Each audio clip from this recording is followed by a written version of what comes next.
The rescue ship Gentle Dawn floated quietly in the darkness between stars. It was a medical vessel, built for saving lives, not for war. The crew aboard it were gentle beings from gentle worlds. They had never seen real violence. They had never needed to. Captain Knowles stood at the bridge, his 4 long arms folded behind his back. He was a Morvi, a species known for their calm nature and their love of peace. His gray skin was smooth like polished stone, and his large black eyes watched the scanner with worry. "Captain, we found something," said the navigator. "A small shuttle. It is damaged. There is 1 life sign inside." Null nodded slowly. "Bring it in. Prepare the medical bay." The crew moved quickly. This was their purpose. They saved lives. They helped those who were lost in the cold emptiness of space. It did not matter who was inside that shuttle. A life was a life. The shuttle was pulled into the cargo bay with gentle care. It was badly damaged. Burn marks covered its surface. Whatever had happened to this small ship, it had been terrible. Medical Officer Rilla hurried to the cargo bay with her team. Rilla was a Velen, an insect-like species with thin arms and large compound eyes. She was small and delicate, but her heart was big. She had dedicated her life to healing others. The shuttle door opened with a hiss of escaping air, and then Rilla saw him. He was sitting inside, holding his injured arm. His eyes were closed. His breathing was slow and steady. He looked peaceful, almost as if he was sleeping while awake. But something about him made Rilla stop. Something made her feel cold inside. "What species is he?" she whispered to her assistant.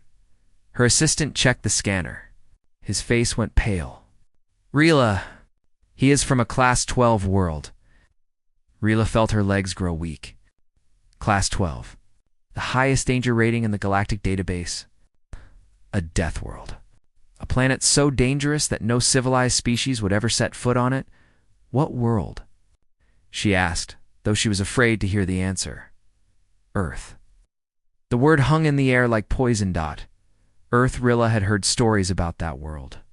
Everyone had. It was a place of nightmares. A planet where the gravity crushed your bones, where the water fell from the sky like weapons, where fire burned across entire forests, where creatures hunted and killed each other just to survive another day. And this man had grown up there. Rilla forced herself to step forward. She was a medical officer. She had a duty. She could not let fear stop her. "Hello," she said softly. "Can you hear me?" "We are here to help you." The man opened his eyes. Rilla almost screamed. His eyes faced forward. Both of them. Like a predator. Like a hunter. On Rilla's world, only the most dangerous animals had eyes like that. Eyes designed to focus on prey. Eyes designed to chase. To kill. And he was looking right at her. "Thank you," the man said. His voice was rough, but kind. He smiled at her. Rilla saw his teeth. Rows of hard white bone. Some of them were flat for grinding, but others were pointed, sharp, made for tearing flesh. She stepped back without meaning to. "I am Kimte," the man said. "I was traveling to the outer colonies when my ship was hit by asteroids. I have been floating for 3 days. I am very grateful that you found me." Rilla could not speak. She could only stare. Her scanner showed impossible things. His bones were as dense as ship armor. His muscles were coiled tight, ready to explode with power at any moment. His blood contained iron, a metal that was poisonous to most species. His heart pumped this poison through his entire body, keeping him alive. Everything about him was wrong. Everything about him was dangerous. And yet he sat there, smiling, saying thank you. Captain Null arrived at the cargo bay. When he saw the human, he stopped. Even for a Morvi who feared very little, the sight of an Earth creature was disturbing. Captain Tay said, slowly standing up. He was not very tall by human standards, but to Rilla, he seemed like a giant. "I want to thank you and your crew. You saved my life." Tay stepped forward and extended his hand. The entire medical team jumped backward. 2 of them fell over. One of them made a small screaming sound. Tay stopped. He looked confused. "I'm sorry," he said. "Did I do something wrong?" Captain Knoll forced himself to stay calm. What? What were you doing with your hand? I was trying to shake your hand, Tay said. It is a greeting from my world. A sign of friendship and peace. You reach toward someone with your grasping limb as a sign of peace, Knoll asked. Yes, we hold hands to show we trust each other. The crew exchanged frightened looks. On their worlds, reaching toward someone with a grasping limb was a threat, a sign that you were about to grab them, to hurt them. But on Earth, it meant friendship. What kind of world created such customs? Captain Knoll made a decision. The human would stay aboard. Galactic law required them to transport him to Union space. He could not simply be thrown out, but he would be watched. Every moment. Every second. You may rest in the guest quarters, Knoll said carefully. Rila will treat your injuries. Please understand that my crew is not used to your kind. Tay nodded slowly. I understand. I will try not to scare anyone, said it so simply, so honestly, as if he truly did not understand why everyone was afraid of him. As he was led to the guest quarters, the crew watched from a safe distance. Whispers spread through the ship like wildfire. He is a death worlder. Did you see his eyes? His blood is poison. He smiled. Did you see his teeth? We have brought a monster among us. Tay walked quietly, following the medical team. He could feel their fear. He could see how they kept their distance. He did not understand it. He had done nothing wrong. He had only said thank you. He had only tried to shake hands. But everywhere he looked, he saw terror. In his room, alone, Tay sat on the bed and looked out the window at the stars. He was alive. He was grateful. But he was also confused. Why did they look at him like that? Why did they treat him like something dangerous? He was just a normal person. He had grown up on a normal world. He had lived a normal life. He did not know that, to the rest of the galaxy, there was nothing normal about Earth. There was nothing normal about humanity. He did not know that in their eyes, he was not a person at all. He was a monster, and monsters did not belong among civilized beings. 3 days passed aboard the Gentle Dawn. Kimte stayed mostly in his room. He did not want to frighten the crew, but he was growing lonely. Humans were not built to be alone. They needed others. They needed connection. One morning, there was a knock on his door.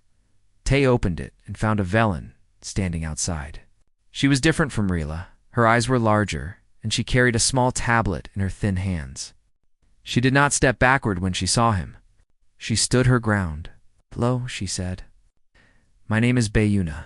I am a researcher from the Velen Academy. I study humans. Tay blinked. You study humans? Yes. Your species is very interesting to us. Very mysterious. Very few humans have ever left Earth. You are only the third one I have ever met. Yuna tilted her head. May I ask you some questions? For the first time in 3 days, Tay smiled. Of course. Please come in. Yuna stepped into his room. She was nervous. Tay could tell. Her antenna twitched slightly. But she was brave. She wanted to learn more than she wanted to run away. They sat down together. Yuna opened her tablet and began asking questions. Simple things at first. Where was he from? What did he do for work? Did he have a family? Tay answered patiently. He was from a country called Korea. He worked as an engineer on transport ships. He had a mother and a younger sister back on Earth. He missed them very much. Yuna nodded and typed everything down. Then her questions became more specific. Can you tell me about Earth? She asked. What is it like to live there? Tay thought for a moment. It is beautiful, he said. There are mountains and oceans, forests and deserts, cities full of people. The sky is blue during the day and full of stars at night. And the dangers? Yuna asked quietly. Dangers? Tay shrugged. There are some. Storms sometimes. Earthquakes in certain places. Some animals can be dangerous if you bother them. But it is not so bad. We are used to it. Yuna stared at him. You are used to it, she repeated slowly. Yes, It is just home. Yuna began sharing what she knew about Earth with Tay as she spoke. Tay began to understand why everyone was so afraid of him. On Earth, water fell from the sky. Humans called it rain. To most species in the galaxy, water falling from above was a deadly event. It would crush their delicate bodies. But humans walked in rain for fun. They even had a word for it. They called it refreshing. On Earth, the ground itself shook. The planet was alive with movement. Earthquakes destroyed cities. Volcanoes spit fire. Yet humans rebuilt and continued living there. On Earth, there were seasons. The planet tilted on its axis, causing temperatures to change wildly. In some places, frozen water fell from the sky in soft white pieces. Humans called it snow. They played in it. They built shapes with it. They threw it at each other and laughed. Your planet is trying to kill you, Yuna said. Every day, in every way. And you just live there. Tay did not know what to say. He had never thought about it that way. Yuna continued. She told him about the things that scared the crew the most. Humans needed to sleep. For hours every night, they became completely unconscious. Their bodies shut down. Their minds drifted into dreams. They were completely helpless during this time, and yet if there was even the smallest sound, they could wake instantly. Their bodies would flood with chemicals that made them strong and fast and ready to fight. It was called the fight or flight response. It was a survival tool built into their very blood. That is terrifying, Yuna said. You are helpless and deadly at the same time. Tay laughed softly. I never thought of sleeping as scary. Then there was healing. Yuna explained that most species needed advanced medical care to heal wounds. Without technology, they would simply die from even small injuries. But humans were different. Their bodies healed themselves. Cut a human, and the wound would close. Break a bone, and it would grow back together. Their bodies fought against death with every cell. The crew watched your arm heal, Yuna said. The cut you had when we found you. It is almost gone now. No medicine. No treatment. It just healed. That is normal for us, Tay said. It is not normal for anyone else. The conversation continued. Yuna told him about persistence hunting, something humans had done for thousands of years. They would chase animals for hours, sometimes days, never stopping, never resting, until their prey collapsed from exhaustion. You do not run fast, Yuna said. Many animals on your world are faster than you, but you do not need to be fast. You simply never stop. You keep going and going until your prey cannot run anymore. That is how you survived on your world. Not by being the strongest, not by being the fastest, by being the most patient, the most relentless. Tay was quiet. He had known these things, of course. Every human knew them, but he had never seen them from the outside. He had never understood how frightening these simple facts were to other species.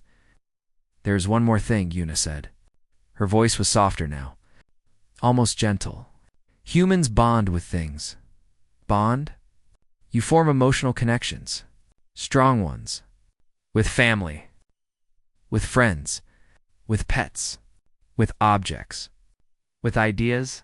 Yuna paused. You form bonds with things that are not even alive. You give names to your vehicles. You feel sad when your machines break.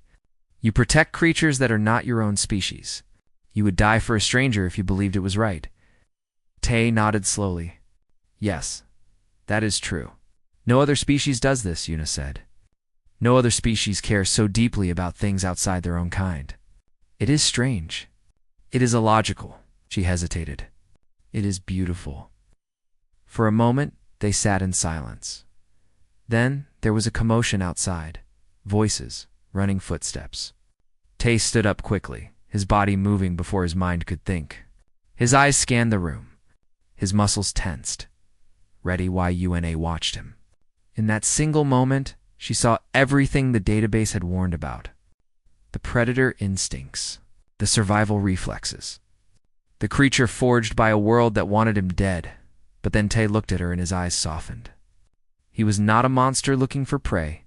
He was a man making sure his friend was safe. It was probably nothing, he said gently. But I will check. He walked to the door and opened it. A crew member was running past, carrying medical supplies. A minor accident in the engine room. Nothing serious. Tay relaxed. He turned back to Yuna. "See?" he said. "Just a normal day." Yuna looked at him for a long time. This strange creature from a death world? This impossible being who should not exist. He had been made by a planet that created monsters. But somewhere along the way, Earth had also taught him to be kind, and that, Yuna thought, was the most terrifying thing of all. The gentle dawn arrived at Station Hollow on the 5th day. It was a trading post floating in neutral space, far from any government's control. Ships from dozens of species came here to buy, sell, and rest. The station was always busy, always loud, always full of strangers. For the crew, it was a chance to resupply. For Tay, it was his first time seeing so many alien species in one place. He walked through the station's main corridor with Yuna beside him. She had become his guide, his translator, and perhaps his first real friend among the stars. The other crew members still kept their distance, but Yuna stayed close. As they walked, Tay noticed something strange. Everyone was staring at him. Every alien they passed turned to look. Some whispered to each other. Some backed away. Some simply froze, their eyes wide with fear. "Word has spread," Yuna said quietly. "They know there is a human on the station. Is that bad?" Tay asked. "For them, yes. Most of these species have never seen a human before. They only know the stories, the legends." Yuna paused. "They are afraid of you." Tay felt a heaviness in his chest. He did not want to be feared. He just wanted to buy some food, maybe look at the stars from a different window, and enjoy being somewhere new. But everywhere he went, fear followed. They entered a small market area. Vendors sold strange fruits and glowing drinks and technology that Tay did not recognize. He tried to smile at the merchants. Most of them did not smile back. Then he felt something change. It was not something he could explain. A shift in the air. A tension that had not been there before. His body responded before his mind could think. His heart beat a little faster. His muscles tightened slightly. His eyes scanned the crowd. Something was wrong. He saw them a moment later. A group of large aliens walking through the station with purpose. They were reptilian, covered in dark green scales. Their eyes were yellow and cold. They wore armor and carried weapons openly. The crowd parted for them like water around stones. Yuna whispered. Her voice was tight with fear. "Who are they?" Tay asked. "A warrior species. Very aggressive. Very dangerous. They believe strength is the only thing that matters. They take what they want." Yuna grabbed Tay's arm. "We should go." But before they could move, the largest Keth turned and looked directly at Tay. The alien was huge. At least a head taller than Tay, and much wider. Scars covered his face and neck, marks from many battles. His yellow eyes narrowed as he studied the human. The Keth walked toward them. His soldiers followed. Yuna trembled beside Tay, but Tay did not move. Something deep inside him refused to run. Some old instinct from a world where running from predators meant death. The Keth stopped in front of him. For a long moment, they simply looked at each other. "You are the Death Worlder," the Keth said. His voice was deep and rough. "I am Kim Tay," Tay replied. "From Earth." The Keth leaned closer. His breath was hot and smelled like metal. "I am Commander Vorn. I have heard stories about your kind. Creatures from a hell world. Monsters that drink poison and bleed metal and heal from wounds that would kill any other being. We are just people," Tay said. Vorn laughed. It was not a friendly sound. "You do not act like prey. You stand before me without fear. Why?" Tay considered the question. "I grew up on Earth," he said simply. "We learned that fear does not help you survive. Only action helps." Something flickered in Vorn's yellow eyes. Interest? Respect? It was hard to tell. The Keth stared at Tay for another long moment, then turned and walked away. His soldiers followed. Yuna let out a breath she had been holding. That was terrifying. He was just curious, Tay said. Who's measuring you? The Keth always measure their opponents. They are always looking for weakness. Yuna shook her head. He did not find any in you. I think that surprised him. They continued through the station, but Tay could not shake the feeling that something was wrong. His instincts kept warning him. His eyes kept scanning. His body stayed ready. Later that evening, Yuna came to him with troubling news. I have been listening to communications, she said. Her antennae were twitching with anxiety. The Keth are not here for trade. They are hunting someone. Who? A child. A Morvi girl named Sue. Her father is a diplomat who opposed the Keith expansion. They want to take her as a hostage, to force her father to change his position. Tay felt something cold settle in his stomach. Where is she? On a refugee ship in the lower docks. The Keth do not know exactly where yet, but they are searching. Yuna looked at Tay with wide eyes. The station authorities will not help. They are afraid of starting a conflict with the Keth. Captain Null cannot interfere either. It would be seen as an act of war. So everyone will just let them take her. There is nothing anyone can do. Tay was quiet for a long time. His mind was racing. A child, scared and alone. Hunted by warriors who wanted to use her as a weapon against her own father, and nobody would help her. On Earth, Tay had learned many things. He had learned to survive storms and earthquakes and predators. He had learned to heal from wounds and keep going when others would stop. He had learned to chase and to fight and to endure. But Earth had taught him something else too. Something that was not in any database or file. Something that could not be measured by scans or explained by science. Earth had taught him that some things were worth fighting for. Some things were worth dying for. A child in danger was one of those things. Tay stood up slowly. When he looked at Yuna, his eyes were different. The softness was still there, but behind it was something else. Something ancient. Something dangerous. Tell me where the lower docks are, he said quietly. Yuna understood. She was afraid, but she was also grateful. Tay the Keth are trained warriors. There are at least 15 of them. You are one person. Yes, Tay said. I am one person. He did not say what he was thinking. That one person from Earth had survived things that would kill entire armies from other worlds. That one human, when pushed too far, could become something that even monsters should fear. Yuna gave him the location. Tay walked to the door. Before he left, he turned back to her. Yuna, he said, thank you for talking to me, for being my friend. Please be careful, she said. Tay smiled, but this time there was no warmth in it. I am always careful, he said, but they should have been more careful. They should never have threatened a child. He walked out into the corridor. Somewhere in the lower docks, Commander Vorn was hunting. He did not know it yet, but he was about to learn what happened when you threatened, something a human wanted to protect. He was about to meet the monster. The lower docks were dark and cold. Most species avoided this part of the station.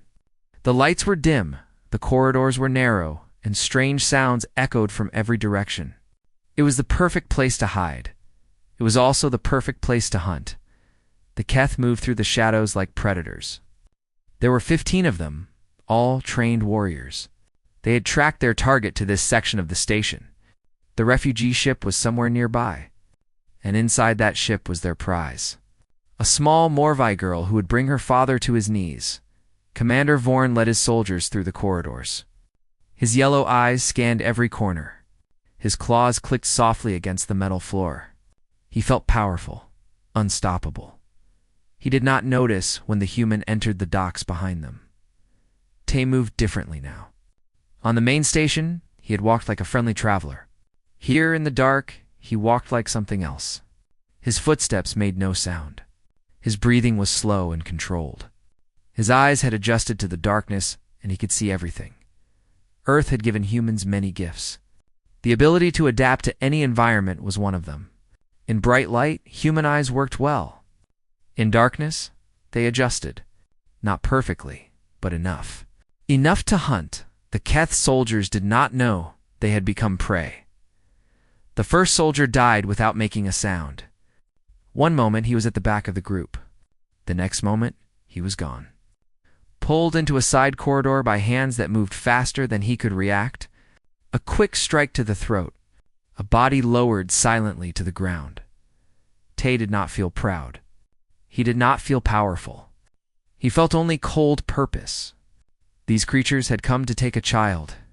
They had come to hurt an innocent family. They would not succeed. The second soldier noticed something was wrong. He turned to check on his companion and found only empty darkness. He opened his mouth to call out a warning. He never made a sound. Vorn felt the change before he saw it. The air was different, tighter, more dangerous. He stopped and raised his hand, signaling his soldiers to halt. "Report," he growled. "Silence?" He turned around. His soldiers were looking at each other with confusion. Someone was missing. No, two were missing. Where had they gone? "Spread out," Vorn ordered. "Find them." The soldiers obeyed. They moved into the side corridors, weapons ready. They were not afraid. They were Keth. They did not know fear, but fear knew them. One by one, the soldiers fell. Some were pulled into the darkness. Some found their weapons knocked from their hands before they could fire. Some simply collapsed, their bodies giving out from strikes they never saw coming. The remaining Keth began to panic. They fired their weapons into the shadows, filling the corridors with bright flashes of energy. But there was nothing to hit. Their enemy was not standing still. He was moving. Always moving. Coming from angles they could not predict. Tay had learned this skill on Earth. Not from any military training. Not from any special program. He had learned it from stories. From history. From the memories of ancestors who had survived by being smarter than their prey. Humans had hunted for millions of years. Not with claws or fangs, but with brains. With patience. With the ability to think like their prey and strike when least expected now. In these dark corridors, those ancient instincts came alive. A Keth soldier fired at a shadow to his left. Tay appeared on his right. A quick strike to the back of the knee. The soldier fell. Another strike to the head. The soldier stopped moving. Another Keth heard the sound and turned. Tay was already gone. The soldier spun in circles, terrified, firing at nothing. When Tay finally appeared in front of him, the soldier was too shocked to react. "What are you?" the Keth whispered. "Just human," Tay said. The soldier fell. Vorn was alone now. His 15 warriors were scattered across the docks, all of them defeated, not dead. Tay had been careful about that. He was not a killer. Not unless he had to be. But they would not be fighting again tonight. The commander stood in front of the refugee ship's door. He could hear crying inside. The child. She knew danger was close. She was terrified. That sound made Tay's blood burn. He stepped out of the shadows. Vorn turned and faced him. The Keth commander was twice Tay's size. His muscles bulged under his armor. His claws were long and sharp. His teeth were designed for tearing flesh. But when he looked at the human standing before him, Vorn felt something he had never felt before. Fear. The human was covered in sweat. His breathing was heavy. His fists were bruised and bloody. But his eyes were calm. Terrifyingly calm. Like the surface of a deep ocean hiding monsters below. One creature, alone. Yes, that is impossible, Note said. That is human, Vorn roared and charged. He was fast for his size. His claws cut through the air like blades. Any other species would have been torn apart in seconds. But Tay was not any other species. He moved sideways, letting the claws pass inches from his face. His fist connected with Vorn's ribs. The Keth stumbled. Another strike to the knee. Vorn dropped. An elbow to the jaw. Vorn crashed to the ground. The commander tried to rise. Tay put him down again. And again. And again, this was not a fair fight. Tay was smaller and weaker. But he did not fight fair. He fought to win. He fought to survive. He fought the way Earth had taught him to fight. Every time Vorn attacked, Tay was somewhere else. Every time the Keth swung his claws, Tay was already moving. He was relentless, patient, enduring. Finally, Vorn lay on the ground, broken and bleeding. He tried to move, but his body would not obey. He looked up at the human standing over him. "On my world," Tay said, his voice steady despite his exhaustion, "there is an old saying. I am not trapped in here with you. You are trapped in here with me." Vorn coughed. Blood dripped from his mouth. "The child is not yours," Tay continued. "She will never be yours. Go home. Tell your leaders that Earth sends its regards." The ship door behind him opened slowly. A small Morvi girl peeked out. Her large black eyes were wet with tears. She was shaking with fear, but when she saw Vorn on the ground, she stopped shaking. She looked at Tay. This strange creature covered in blood and bruises. This monster who had defeated an army alone. Tay turned to her. His face softened. The cold warrior disappeared, and in his place was something gentle, something kind. He knelt down to her level. "Hello," he said softly. "My name is Tay. You are safe now. I promise. No one will hurt you." The little girl looked at him for a long moment. Then, slowly, she stepped out of the ship and wrapped her small arms around him. Tay held her gently. He could feel her heartbeat. So fast, so scared, but slowing now, calming. "It is okay," he whispered. "Everything is okay now." Behind them, Vorn watched. He had come to this station looking for weakness. Looking for easy prey, he had found something else entirely. He had found Earth, and Earth was not prey. Earth was the nightmare that other nightmares feared. The station authorities arrived to find a battlefield. 15 Keth soldiers lay scattered across the lower docks.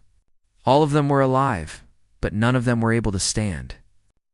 Commander Vorn was found near the refugee ship, his body broken in more places than the medical team could count, and in the middle of it all stood one human.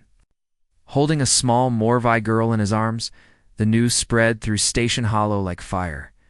By morning, everyone knew what had happened. A single human had defeated an entire Keth strike team alone. He had done it without weapons. He had done it without armor. He had done it with nothing but his bare hands and the survival instincts of a death world. Some called it impossible. Others called it a miracle. But those who had seen the security footage knew the truth. They had seen the human move through the dark like a ghost. They had watched him take down warrior after warrior with cold efficiency. It was not a miracle. It was simply what humans were capable of when someone they wanted to protect was in danger. The Keth withdrew from the station that same day. They did not press charges. They did not demand justice. They simply loaded their wounded soldiers onto their ships and left. Commander Vorn, it was said, refused to speak about what had happened. But those who saw his eyes knew that something had changed in him. He had met a monster, and the monster had shown him mercy. On the gentle dawn, Captain Nall received a message from the Morvi government. They were grateful. Their diplomat's daughter was safe. They wanted to thank the human who had saved her. But when Nall went to find Tay, the human was not celebrating. He was sitting in the observation deck, staring out at the stars. His hands were wrapped in bandages. His face was bruised. He looked tired, not just physically, but deep in his soul. "The little girl," Tay said when Nall sat down beside him. "Is she okay?" "She is well. Her family is taking her home. They are very grateful to you." Tay nodded slowly. He did not smile. Nall studied the human for a long moment. He had feared this creature when they first found him. He had seen him as a monster from a nightmare world. But now, looking at him, Nall saw something different. He saw a person who had done something terrible to prevent something worse. He saw a being who had become violence itself to protect an innocent child. And he saw the cost of that choice written on the human's face. "You are troubled," Nall said. "I hurt them," Tay replied. "The Kith. I hurt them badly. They were trying to kidnap a child. They would have used her as a weapon against her own father. I know. But still," Tay looked at his bandaged hands, "I do not like what I had to become. I do not like how easy it was." Nall was silent. He did not have words for this. On his world, violence was rare. When it happened, it was devastating. But for humans, violence was always there, waiting just below the surface. They carried it with them like a second heartbeat. Ah! May I ask you something? Nal said, Of course. Why did you do it? The child is not your species. She is not your family. You had no obligation to help her. Why risk your life for a stranger? Tay thought about the question for a long time. His eyes watched a distant nebula, colors swirling in the darkness like smoke. On Earth, he finally said, We have a word. Family. But it does not just mean the people who share your blood. It means the people you care about, the people you choose to protect, the people you would fight for, even if you have never met them before. He turned to look at Nal. When I heard that a child was in danger, something inside me changed. I did not think about species or politics or consequences. I only thought that a little girl was scared and alone and that no one was going to help her. Tay paused. So I helped her, because that is what we do. That is what Earth taught us to do. Nal considered this. Your world is violent. It is dangerous. It creates beings capable of terrible destruction. And yet, it also creates creatures who will fight for strangers, who will risk everything for someone they do not know, as Tay said. That is the contradiction of humanity. We are capable of great darkness, but also great light. We can be the monster and the hero at the same time. It depends on what we choose to fight for. The door to the observation deck opened. Little Sue walked in, followed by her parents. They were Morvi, tall and graceful, with large black eyes that gleamed with emotion. Sue ran straight to Tay and climbed onto the seat beside him. Her parents followed more slowly, but their gratitude was clear on their faces. Thank you, the father said. His voice trembled. You saved my daughter. You saved my family. I do not know how to repay you. Tay shook his head. You do not need to repay me. Just take care of her. That is enough. Sue leaned against Tay's arm. She had stopped being afraid of him. In her eyes, he was not a monster. He was just a kind person who had kept her safe when she was scared. Will you visit us? She asked. When we get to our new home? Tay smiled gently. I do not know where I will go next, but if I can, I will try.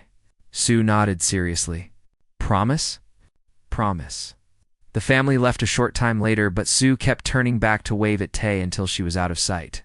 Tay waved back each time. Rilla had been standing in the doorway, watching. She had been afraid of the human since the beginning. She had seen his predator eyes and his toxic blood and his impossible healing. She had seen everything that made him a monster in the eyes of the galaxy. But now she saw something else too. She saw a being who was gentle with children, who smiled softly at a little girl, who had fought like a demon from the darkest pits of space and then knelt down to wipe away tears. Rilla finally understood. What made humans so terrifying? It was not their strength, not their endurance, not their healing or their hunting instincts or their poisoned blood. It was their hearts. Humans loved. They loved deeply and fiercely. They loved their families and their friends and their pets and their machines. They loved strangers and children and causes worth fighting for. And when something threatened what they loved, they became unstoppable. That was the true gift of Earth. Not the ability to survive a death world, but the ability to care in a universe that had given them every reason not to. The gentle dawn departed from station, hollow, and continued its journey toward Union space. Tay stayed aboard. The crew no longer avoided him. They still felt some fear, but it was mixed now with respect and gratitude. He was still a monster in their eyes, but he was their monster. One evening, Una found Tay in the observation deck again. He spent a lot of time there watching the stars. She sat down beside him. The Galactic Union is very interested in humans now, she said. What you did has drawn attention to your species. They will want to make contact with Earth. Is that good or bad? Tay asked. I do not know. Many species will fear you. They will see the monster first. Una paused. But some of us will see what is underneath. The kindness, the loyalty, the willingness to fight for what is right? Tay nodded. I hope they see both. We are not perfect. We have done terrible things throughout our history. Wars, cruelty, destruction. He looked at Una. But we have also done beautiful things. Art, music, love, sacrifice. We are everything at once. The good and the bad. That is what makes you fascinating, Una said. And what makes you terrifying? They sat in comfortable silence for a while, watching stars drift past the window. They called you a monster, Una finally said. Back on the station? I heard them whispering. Day smiled slightly. Yes, I heard them too. What do you think about that? Tay considered the question. Outside, a distant sun burned bright against the black. I think monster is just a word, he said. It means something you do not understand. Something that scares you. He turned to look at Una. I am not a monster. I am just a person who grew up on Earth. I learned to survive. I learned to fight. I learned to protect what I care about. And that is all. Una asked. Tay nodded. That is all. Just a man from Earth. The gentle dawn sailed on through the stars, carrying its crew toward an uncertain future. The galaxy was changing. Humanity had been noticed. Soon, more humans would leave Earth. Soon. The universe would have to learn what it meant to share space with beings from a death world. Some would see only the monsters. The predators. The nightmares from a hell planet. But others would see the truth. Humans were not monsters. They were just from Earth, and Earth had taught them to be kind in a universe that had never shown them. Kindness, that was their greatest strength, and it always would be.